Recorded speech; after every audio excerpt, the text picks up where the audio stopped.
और हमें सही जीने का तरीका बताता है। ये हमारे गुरु की तरह है जिससे हमें सीखना चाहिए। आप चाहें तो अपने जीवन में अपने दुखों को अपना गुरु बना सकते हैं और उससे सीख सकते हैं, या फिर आप चाहें तो अपने दुखों पर बैठकर रो सकते हैं, लेकिन इससे आपको कोई लाभ नहीं मिलेगा, बल्कि आप दिन ब दिन और कमजोर होते जाएंगे, निराश होते जाएंगे। सोनू छुप छुप कर उन बौद्ध भिक्षु की ये सारी बातें सुन रहा था। जैसे ही उपदेश खत्म हुआ, वह उन बौद्ध भिक्षु के पास पहुंचा। उन्हें प्रणाम करके वह कहता है, हे महात्मा, अभी आप कुछ देर पहले दुख को गुरु बता रहे थे। आप कह रहे थे कि दुखों से हमें सीखना चाहिए, हमें उन्हें अपना गुरु बनाना चाहिए। लेकिन मैं भी तो अपने दुखों से परेशान हूँ, अपने जीवन से परेशान हूँ। मैंने अब तक जो दुख झेला है, मुझे तो कभी ऐसा प्रतीत नहीं हुआ कि मेरे दुख मुझे कुछ सिखा रहे हैं, बल्कि मुझे तो हमेशा यही लगता है कि वो मुझे पीड़ा दे रहे हैं, तकलीफ दे रहे हैं। पर दुख की पीड़ा बहुत भयंकर होती है। ऐसा लगता है अब इसके बाद हमारा जीवन समाप्त हो जाएगा, इसके बाद हमें कुछ नहीं मिलने वाला, और यहाँ तक कि हमें मृत्यु भी उसके सामने कम लगती है। जब लोग ताने मारते हैं, जब लोग ये कहते हैं कि तुम क्या कर रहे हो, तो मन को बहुत ठेस पहुंचती है, और मैं उनसे कुछ नहीं कह पाता। सोनू की ये सारी बातें सुनकर वो बौद्ध भिक्षुक सोनू से कहते हैं, बेटा, तुम्हें क्या दुख है और तुम दुख के बारे में ऐसी बातें क्यों कर रहे हो? सोनू ने अपने ऊपर बीती हुई सारी बातें उन बौद्ध भिक्षु को बता दी और कहने लगा, हे महात्मा, क्या आपके पास मेरे दुख का कोई समाधान है? सोनू की यह बात सुनकर वो बौद्ध भिक्षु मुस्कुराने लगे और सोनू से कहते हैं, बेटा, जब तुम्हारे जीवन में कोई असली दुख आए तब तुम मेरे पास आना, मैं इसका समाधान तुम्हें अवश्य बताऊंगा। उन बौद्ध भिक्षु की यह बात सुनकर सोनू थोड़ा सा अचरज में पड़ गया। उसे यह समझ नहीं आ रहा था कि क्या उसने अब तक जो दुख झेला है वह असली दुख नहीं है। उसने जो अब तक पीड़ाएं सही हैं, जो ताने सहे हैं, जो तकलीफें उठाई हैं, क्या वह असली दुख नहीं है? आगे वह मन ही मन अपने आप से कहता है कि जब मुझे मेरे अपने नहीं समझ पाए तो ये बौद्ध भिक्षु मुझे क्या समझेंगे। इतना सोचकर वह वहां से चला गया। सभी लोगों के ताने सुन सुनकर सोनू बहुत थक चुका था, तो बहुत निराश हो चुका था, जिस कारण उसने निर्णय लिया कि वह अब कुछ करके दिखाएगा। उसने अपने पिता से थोड़ा सा रुपया लिया और उस रुपया से उसने एक व्यापार शुरू किया। उसके पिता बहुत खुश थे कि कम से कम मेरा बेटा कुछ करने का प्रयास तो कर रहा है, लेकिन उसे व्यापार में कोई सफलता नहीं मिल रही थी, जिस कारण वो बहुत ही हताश हो चुका था। वह बहुत निराश हो चुका था। उसे ये समझ नहीं आ रहा था कि वह क्या करे, किस तरह से अपने व्यापार को आगे बढ़ाए। तभी उसके पिता ने उससे कहा, बेटा, कोई बात नहीं, इसी तरह से प्रयास करते रहो, आज नहीं तो कल सफलता अवश्य मिलेगी। सोनू ने अपने पिता की बात मानी और अपने व्यापार में और भी कड़ी मेहनत करने लगा। धीरे धीरे उसे सफलता मिलने लगी और फिर उसने रफ्तार पकड़ ली। देखते ही देखते केवल 3 सालों के अंदर वह एक बहुत बड़ा व्यापारी बन गया। अब उसके पास धन दौलत की कोई कमी नहीं थी। लोग जो उसे पहले नापसंद किया करते थे, अब उसे पसंद करते थे, उसकी चिंता करते थे, उसके कार्यों की सराहना करते थे।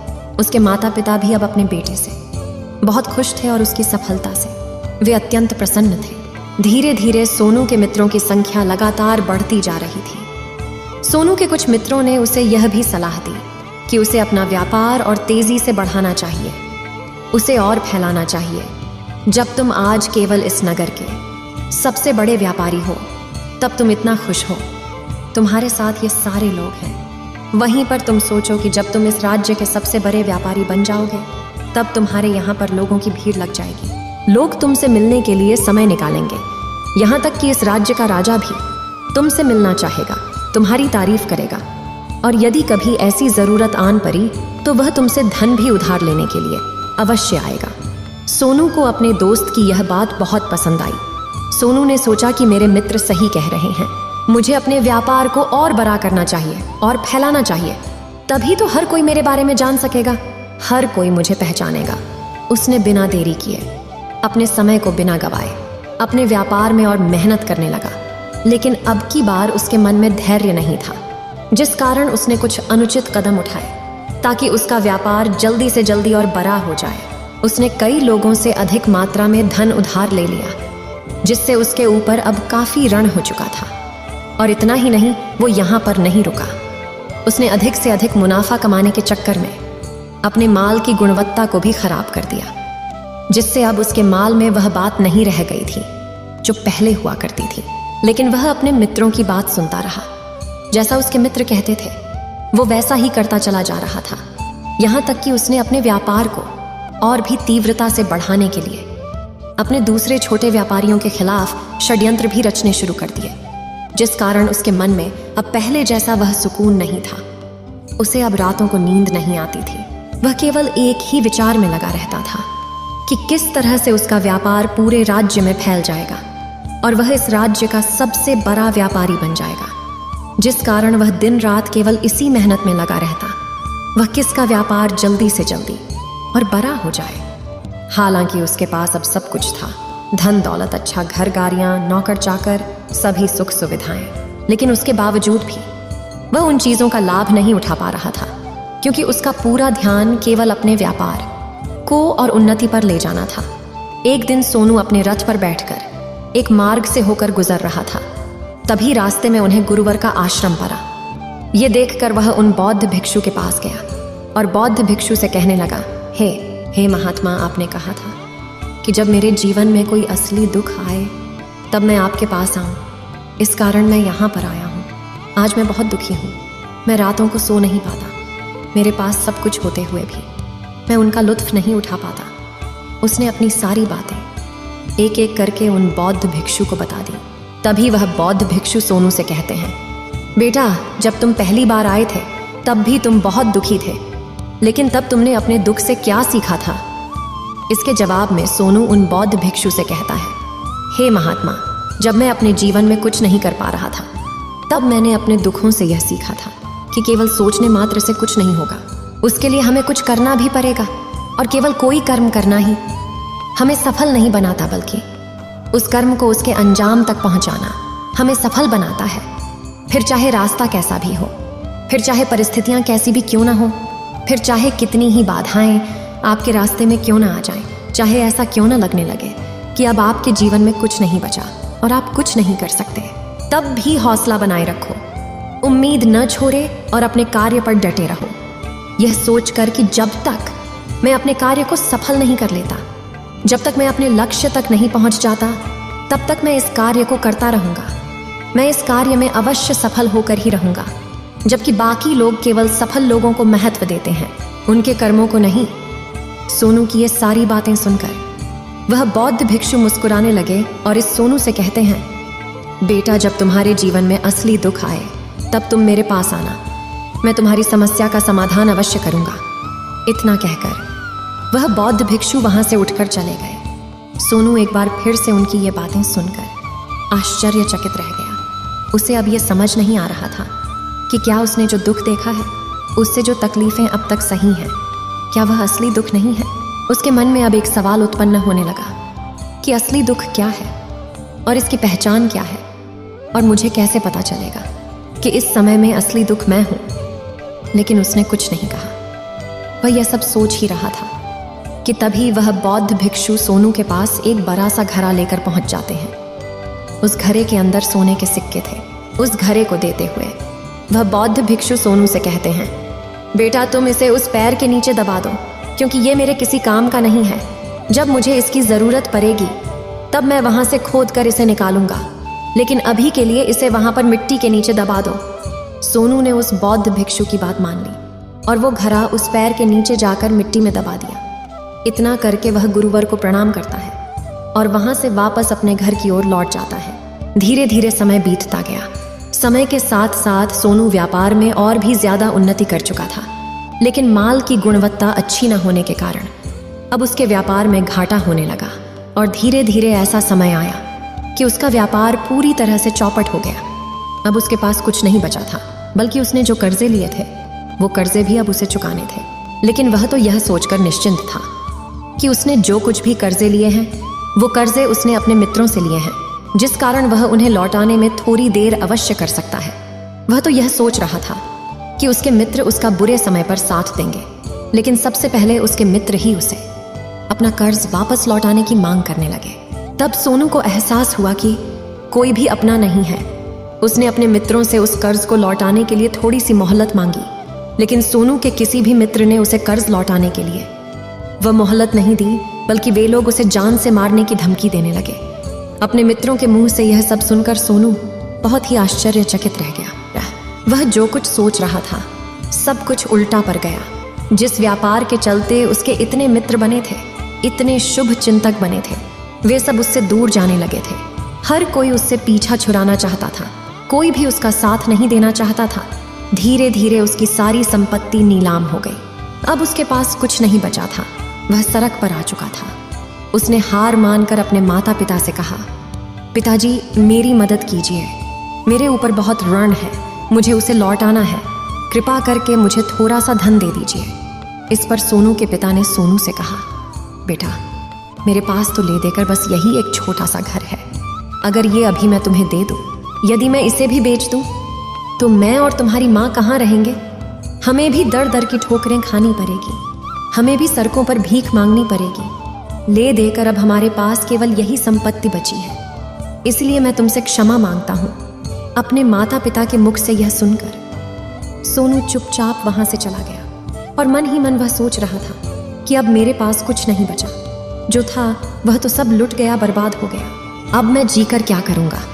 अब मेरे पास केवल एक ही रास्ता है जिससे मैं अपने कर्जदारों से अपना पीछा छुड़ा सकता हूँ। यह सोचता हुआ वह एक ऊंची पहाड़ी की ओर पहुंचा। वह पहाड़ी पर चढ़ता ही जा रहा था कि तभी उसे याद आया कि उन बौद्ध भिक्षु ने कहा था कि जब तुम पर असली दुख आए तभी तुम मेरे पास आना, मैं तुम्हारी समस्या का समाधान अवश्य करूंगा। यह सोचकर सोनू के मन में एक बार फिर उम्मीद की। वह लहर दौड़ पड़ी। सोनू तुरंत दौड़ता हुआ उन बौद्ध भिक्षु के पास पहुंचा और सोनू ने उन्हें प्रणाम करके अपने ऊपर बीती हुई हर एक बात उन्हें बता दी और कहने लगा, हे महात्मा, आपने कहा था कि जब मेरे ऊपर असली दुख आएगा तब आप उसका समाधान अवश्य करेंगे। तभी वह बौद्ध भिक्षु सोनू की इस बात को सुनकर मुस्कुराने लगे और कहते हैं, बेटा कहाँ है असली दुख? जब तुम्हारे जीवन में असली दुख आएगा तो मैं उसका समाधान अवश्य करूंगा। उन बौद्ध भिक्षु के मुख से यह सुनकर सोनू के सब्र का बांध टूट गया और सोनू ने उन बौद्ध भिक्षुओं से कहा, हे महात्मा, आखिरी असली दुख क्या होता है? क्या मैंने आज तक जो भी दुख झेला है, जो भी तकलीफें आज तक मैंने सही हैं, क्या ये दुख नहीं है? क्या इसे दुख नहीं कहते? तभी वो बौद्ध भिक्षु सोनू से कहते हैं, बेटा पहले तुम मुझे ये बताओ कि तुमने अपने दुख से क्या सीखा है। इसका जवाब देते हुए सोनू उन बौद्ध भिक्षु से कहता है, हे महात्मा, मैंने तो यही देखा है कि जो लोग तुम्हारी तरक्की में तुम्हारा पीछा करते हैं, तुम्हारे साथ जुड़ते हैं, वो लोग तुम्हें अवश्य धोखा देंगे, क्योंकि ऐसे लोग बुरे समय पर तुम्हारा साथ नहीं देने वाले, बल्कि तुम्हारा फायदा उठाने का ही वह प्रयास करेंगे। इसलिए ऐसे लोगों पर भरोसा न करें, बल्कि जो लोग तुम्हारी असफलता के समय पर, तुम्हारे बुरे समय पर तुम्हारे साथ खड़े हैं, वही तुम्हारे असली मित्र हैं और वही तुम्हारे साथ रहते हैं। और ऐसे लोग तुम्हें बहुत कम मिलते हैं, और जिन्हें भी ऐसे लोग मिलते हैं उन्हें हमेशा उनकी कद्र करनी चाहिए। आगे सोनू उन बौद्ध भिक्षु से कहता है कि जब तुम कोई कार्य कर रहे हो तो उसे पूरी ईमानदारी से करो, धैर्य रखो, लालच न करो और अपने लक्ष्य तक पहुंचने के लिए किसी के लिए भी कोई षड्यंत्र न रचो, क्योंकि ऐसा करने से तुम्हारे साथ ही बुरा होगा और तुम्हें हमेशा नुकसान में रहोगे। सोनू की ये सारी बातें सुनकर बौद्ध भिक्षु उस पैर के पास पहुंचे। उन्होंने गड्ढा खोदा और वह घड़ा निकालकर उस सोनू के हाथ में थमा दिया, जिसमें सोने के सिक्के भरे हुए थे। वह घड़ा सोनू के हाथ में थमाते हुए उन बौद्ध भिक्षुओं ने कहा, लो इसे पकड़ो, और जब तुम्हारे जीवन में असली दुख आए तब तुम मेरे पास आना, मैं इसका समाधान अवश्य करूंगा। सोनू अब भी बड़ी अचरज में था। उसे यह समझ नहीं आ रहा था कि आखिर ये असली दुख है क्या, लेकिन उसने अपने हाथों में पड़े हुए उस घड़े को देखा जिसके अंदर सोने के सिक्के थे। ये देखकर उसे मन ही मन ये लगा कि चलो अब तो थोड़ी सी राहत अवश्य हो जाएगी, मैं अपने मित्र का वो कर्ज लौटा सकूंगा और एक नया व्यापार भी फिर से आरंभ कर सकूंगा। जिस कारण उसने उन बौद्ध भिक्षुओं को प्रणाम किया, उनका धन्यवाद किया और वहां से चल पड़ा। सोनू ने उस सोने के सिक्कों से सभी का कर्जा लौटा दिया और अपने लिए एक बार फिर से नया व्यापार शुरू किया। व्यापार छोटा था, लेकिन अब की बार सोनू बहुत खुश था।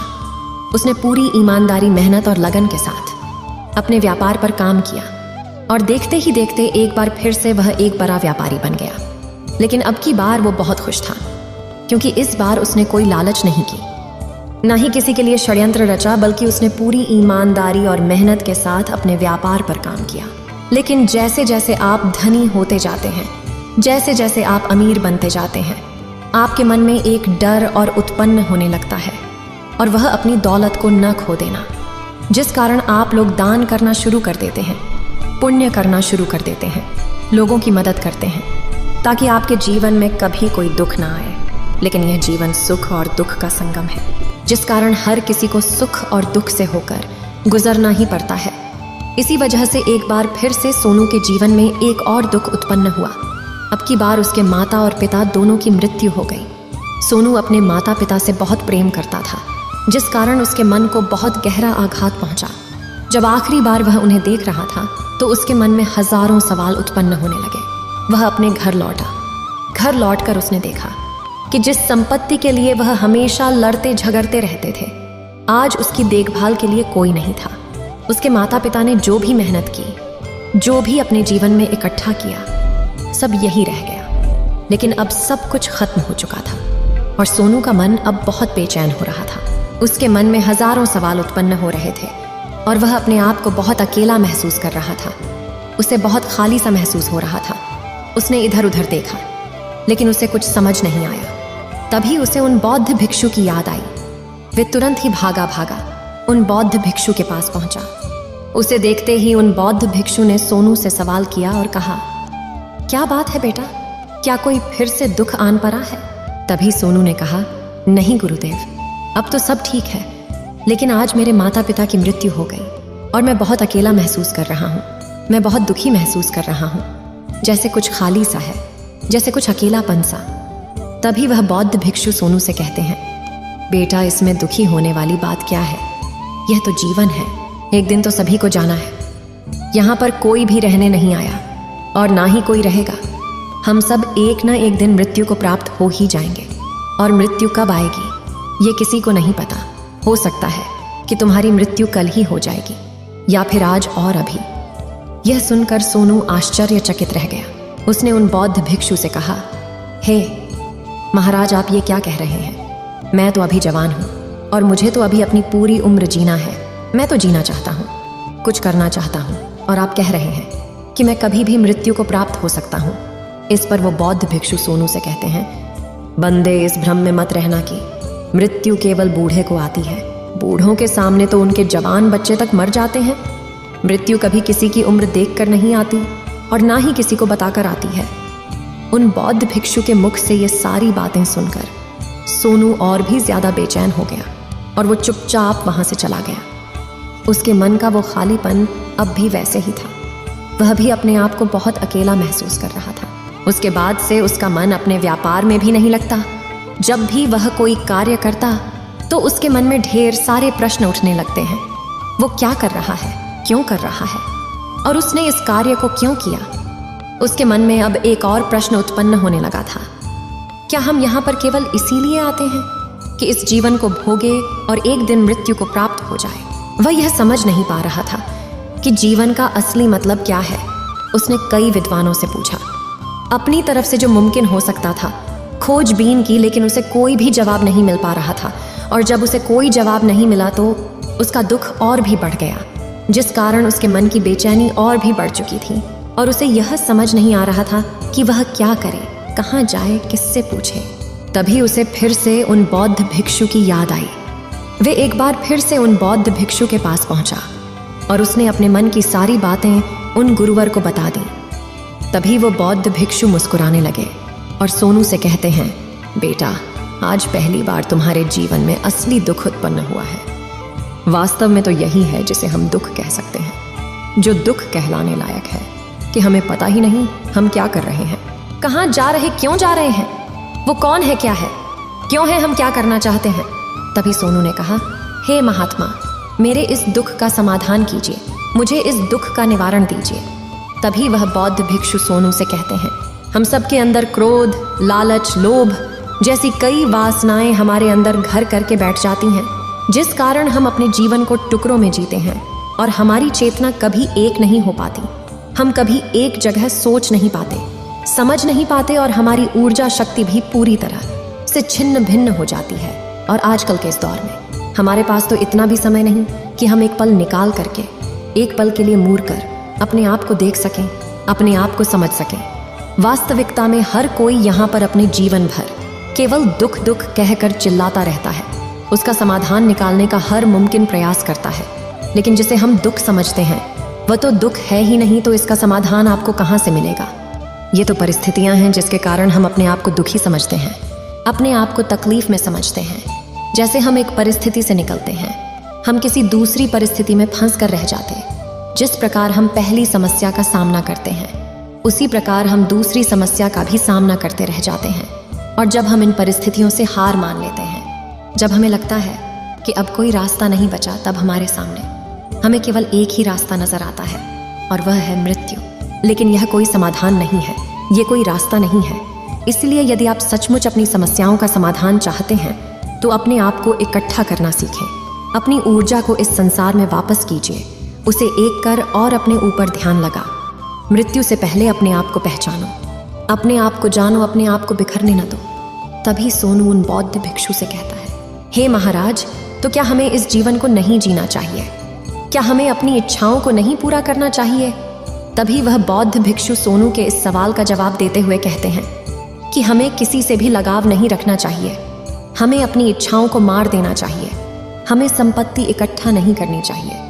क्योंकि हम मनुष्य की इच्छाएं, कामनाएं, वासनाएं ऐसे होती हैं जैसे मानो कि एक पर्वत से गिरता हुआ झरना, जिस पर किसी का नियंत्रण नहीं है सिवाय देखते रहने के और परेशान होने के। लेकिन जब तुम अपने ऊपर ध्यान देने लगते हो, तब तुम अपने आप को पहचान जाते हो, समझ जाते हो, तब तुम इस पर नियंत्रण पा सकते हो। तब इच्छाएं भी तुम्हारे वश में होती हैं और फिर तुम चाहो तो उन इच्छाओं पूर्ति भी अवश्य कर सकते हो। गुरुदेव की ये सारी बातें सुनकर सोनू ने गुरुदेव से कहा, हे महाराज, आपका बहुत बहुत धन्यवाद।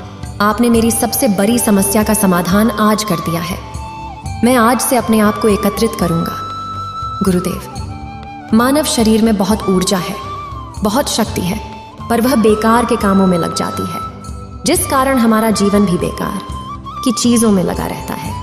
लेकिन हम कभी भी इस पर अपना ध्यान नहीं देते, हम कभी भी अपनी ऊर्जा को केंद्रित नहीं करते, अपने ऊपर कभी ध्यान नहीं देते। हमारा जीवन भी कुछ ऐसा ही है। हम अपने जीवन में हमेशा अपने आप से ऊपर वाले से सवाल करते रहते हैं कि हमारे जीवन में इतना दुख क्यों है। हम सभी के मन यह सवाल तो अवश्य ही उठता है और इसका जवाब है कि वह ईश्वर यह चाहता है कि हम अपने जीवन के अंतिम दुख तक पहुंच सकें, उस गहराई तक पहुंच सकें जहां पर हमें यह पता चल सके कि हमने अभी तक अपने आप को नहीं जान, अपने आप को नहीं पहचाना। मानव शरीर के अंदर जो ऊर्जा है, जो शक्ति है, उसके बारे में हम अभी तक नहीं जानते। हम अपने आप को चाहे तो एकत्रित कर सकते हैं, अपने आप पर नियंत्रण पा सकते हैं, लेकिन हम अपनी इस ऊर्जा का बेअर्थ उपयोग करते रहते, व्यर्थ की चीजों में लगा देते, जिस कारण हम अपने आप को कभी नहीं पहचान पाते और ना ही कभी अपने आप पर नियंत्रण पा सकते हैं। लेकिन यदि आप अपने आप को जानना चाहते हैं, अपने आप को पहचानना चाहते हैं, तो पहले आपको खुद को एकत्रित करना होगा, अर्थात ध्यान लगाना होगा। ध्यान से ही आप अपने दुखों की उन समस्याओं का समाधान निकाल सकते हैं और तभी आप अपने आप को पहचान सकते हैं, जान सकते हैं और अपने जीवन के हर दुखों का समाधान भी कर सकते हैं। इस वीडियो को बोलते समय कोई त्रुटि हो तो मैं क्षमा चाहती हूँ। उम्मीद है आप सभी को ये वीडियो अच्छी लगी होगी। अगर आप शिव के सच्चे भक्त हैं तो चैनल को सब्सक्राइब और वीडियो को लाइक करके कमेंट में हर हर महादेव लिख दीजिए।